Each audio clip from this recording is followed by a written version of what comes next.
Well, welcome back, everyone. And today we're going to continue on in Chapter 1 as we consider the value of business research.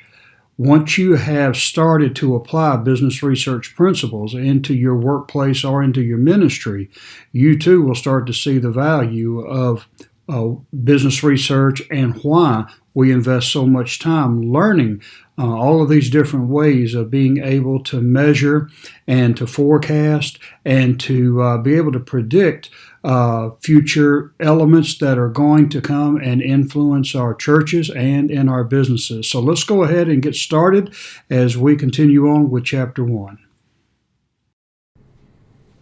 Okay, everybody, welcome back, and we're going to finish up Chapter 1 today as we take a look at the role of business research.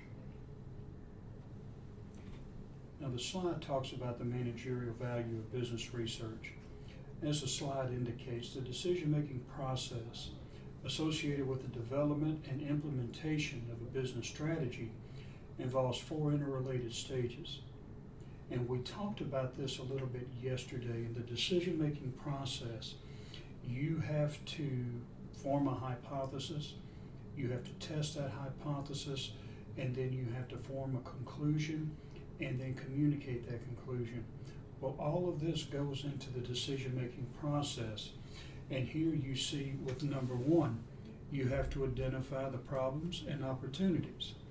Now, if you take some of my other business courses, you've probably heard the term SWOT. SWOT stands for strengths, weaknesses, opportunities, and threats. This is a tool that you can use to help you identify problems, weaknesses, opportunities, and anything that might prevent you from taking advantage of those opportunities. So it's important in the decision-making process to initially, as we said, identify the problems. Now, from yesterday, if you remember, I told you that we can get bogged down in symptoms. We can chase rabbits. So you need to nail down what the actual problem is before you move on. But once you've identified the problem, the second stage is to diagnose and assess the problem or opportunities. What's going on here? How do we know that this problem is going to have an impact on the company? Or how do we know when we want to conclude the decisions that we need to make in addressing these problems? How will we know when we have the successful solution for these problems? So you need to diagnose and assess the problems or opportunities. Third, select and implement a course of action. From your diagnosis, just like a doctor will diagnose you with a cold, and then he'll prescribe or she'll prescribe the proper medication and procedures for you to go on from there. So that's what we're doing here. We are looking at a course of action to take advantage of the opportunity or to correct the problem, and then evaluate the course of action. And this is often overlooked. This is feedback. This is where we go in and we measure the outcome.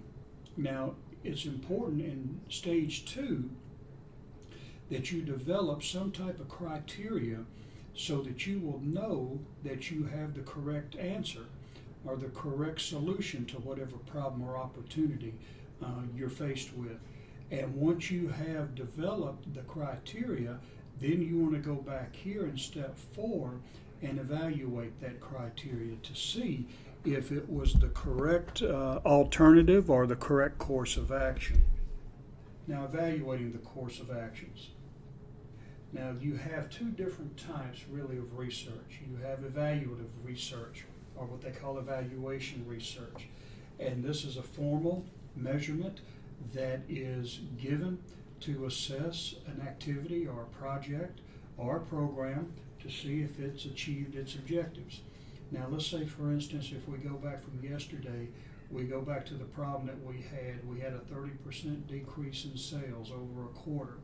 Well, we need to go and develop a plan of action to offset that 30%. and let's say we change through the decision-making process and using the scientific method, we determine the best course of action is to change our marketing plan. So we developed a marketing plan then that we believe, based on our data, that would increase our sales by 30% over the coming quarter. Now that would be the criteria of success, is to recoup the 30% that we lost. Now we have to evaluate that decision, that marketing decision. So what we would do is evaluate periodically throughout the coming quarter if we are increasing our sales because of our marketing strategy. That's evaluation research. Evaluation research evaluates what you've done to see if it's reaching your objectives. But you also have performance monitoring research.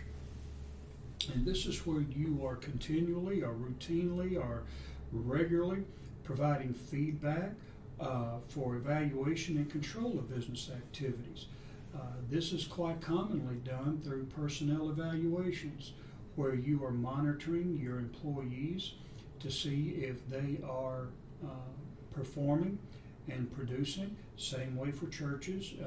Many churches today have evaluations, and they evaluate if the ministers or the staff members are doing what they're supposed to be doing, and you can only determine that by monitoring them, measuring their performance, providing feedback for evaluation, and it's done for their growth as well.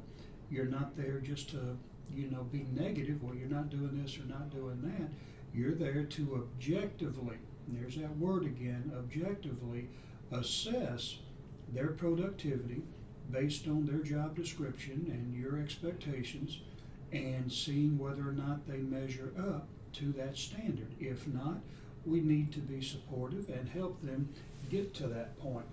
But evaluation research measures the effectiveness of the decisions that we make, programs or projects that we put into place. And then performance monitoring research, that looks at a ongoing, continual behavior or activity that processes engage in, people engage in, and so forth. Now, when is business research needed? Well, your book talks about these different areas.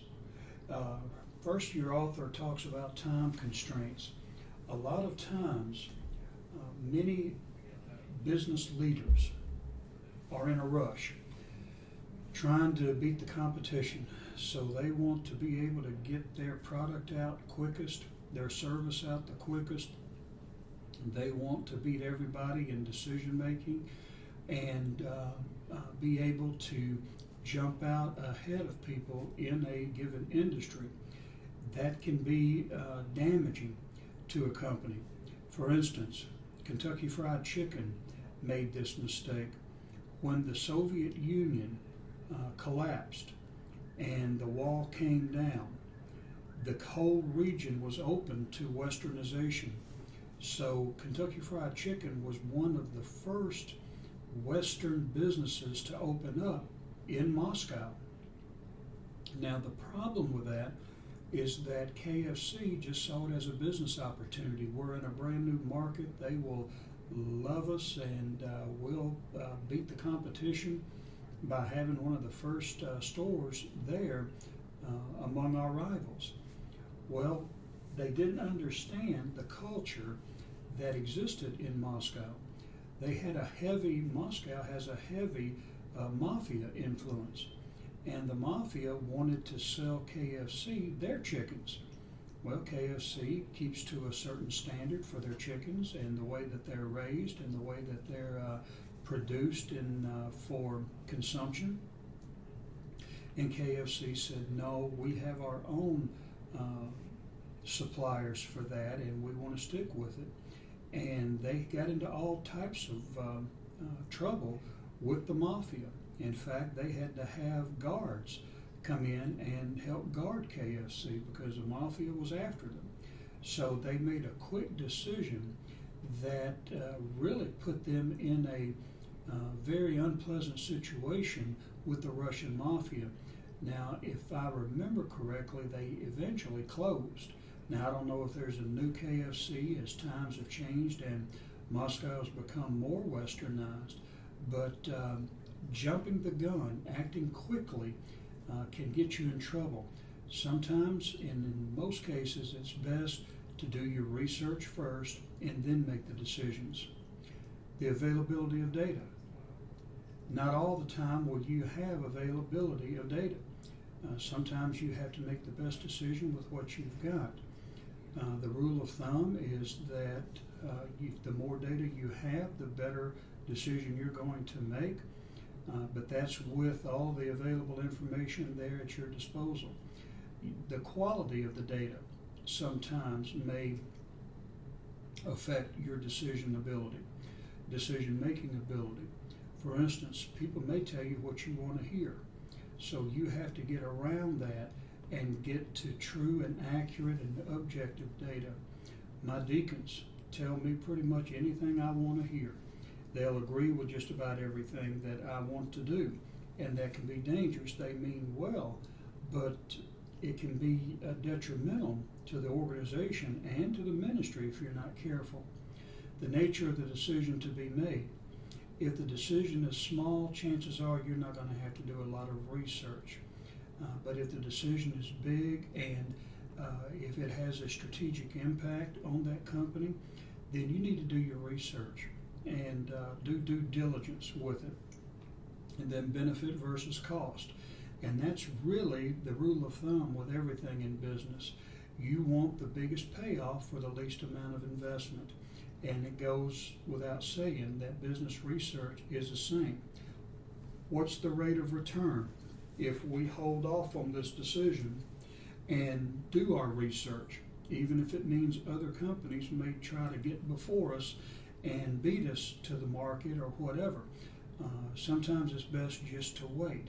So you have to evaluate what the payoff is going to be in relation to the cost that it's going to require of you.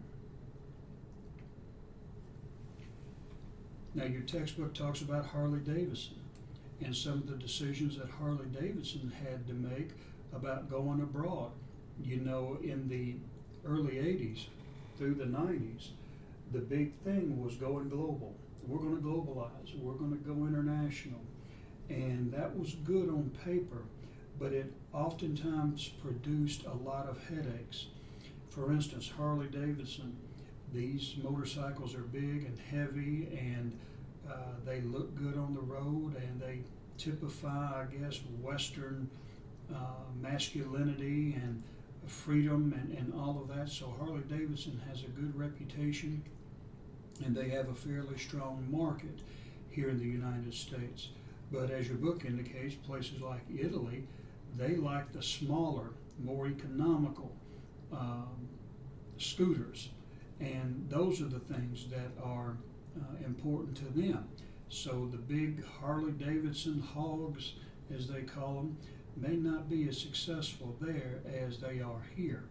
They also talked about India, how India has emission standards and tariffs on luxury items and all of that stuff. So the ability for Harley-Davidson to go to India would be unlikely because of the restrictions that India places on things like motorcycles. The price would be too high for a person from India to be able to afford. So what do they do in response to that? Well, they're looking into women's motorcycles in the U.S. So instead of using the money and the time and the effort to go overseas, research has helped Harley-Davidson avoid those pitfalls and to be able to offer a product without even having to go overseas, but creating a new market in as much as creating a women's market. You also see another example of business class success. And they talk about how just extraordinarily expensive business class is when you go overseas and fly overseas.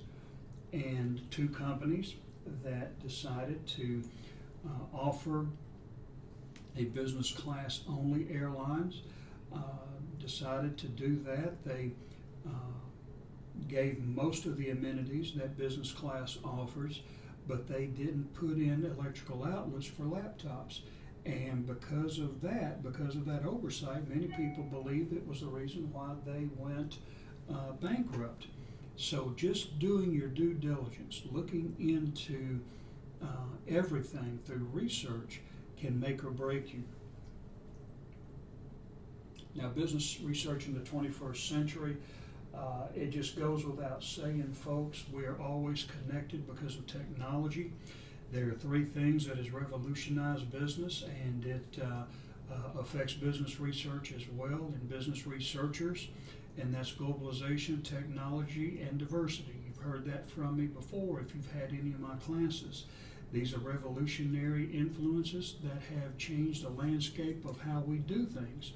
And technology, just that one realm, has made it to where we are always connected. There is no downtime, there is no disconnect.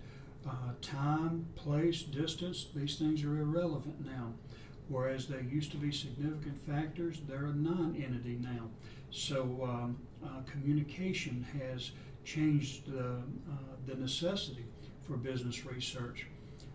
Decreases in information acquisitions, storage, access, and transmission costs, and so forth.